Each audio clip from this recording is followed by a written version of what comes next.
చరణ్ టీవీకి స్వాగతం. నేడు నర్సాపూర్ బంద్. జంట నగరాలకు చెందిన వేలాది లారీల చెత్త చెదారంలో నర్సాపూర్ గుమ్మడిదల మధ్య ఉన్న అడవిలో డంప్ యార్డును వ్యతిరేకిస్తూ 6వ తేదీన బంద్ను నిర్వహిస్తున్నారు. ఇందుకు వ్యాపార వాణిజ్యవేత్తలు సహకరించాలని అఖిల పక్షాలు కోరుతున్నాయి.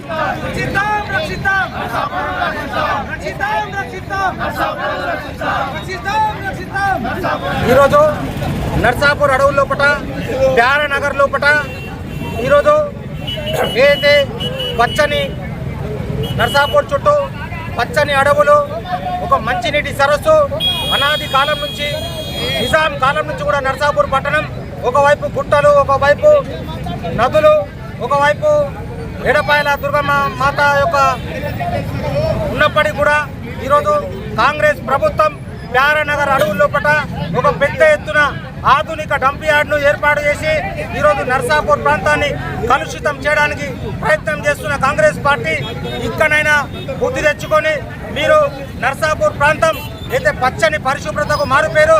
ఈ ప్రాంతం అనేది ఒక అటవిక ప్రాంతం.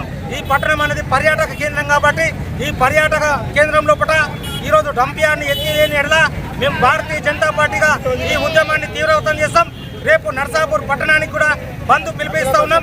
అఖిలపక్షం ఆధ్వర్యంలో భారత రాష్ట్ర సమితి మరియు భారతీయ జనతా పార్టీ ఆధ్వర్యంలో వివిధ కుల సంఘాల ఆధ్వర్యంలో వివిధ మేధావుల ఆధ్వర్యంలో వ్యాపార సంస్థల ఆధ్వర్యంలో నర్సాపూర్ పట్టణం రేపు బంద్ చేస్తున్నాం. కాబట్టి ఈ రేపటి బంద్కు నర్సాపూర్ పట్టణ ప్రజలు, నర్సాపూర్ యొక్క వ్యాపారస్తులు కూడా సహకరించవలసిందిగా కోరుతా ఉన్నాం.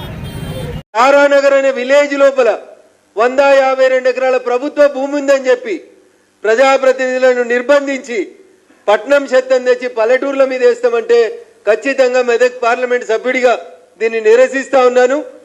రాష్ట్ర ప్రభుత్వానికి ఈ ప్రతిపాదనని, ఆలోచనని వెంటనే విరమించుకోవాలని చెప్తా ఉన్నాను. నిన్న రాత్రి నుంచి ఎవరైతే అరెస్ట్ చేసిండ్రో వాళ్ళందరినీ బేషరతుగా వెంటనే విడుదల చేస్తారా, లేదా వాళ్ళున్న చిత్రూప పోలీస్ ట్రైనింగ్ సెంటర్కి మెదక్ ఎంపీనైనా నన్ను రమ్మంటారా అనేది ఒక్కసారి మీరు ఆలోచించుకోవాలని చెప్పి చాలా స్పష్టంగా చెప్తా ఉన్నా.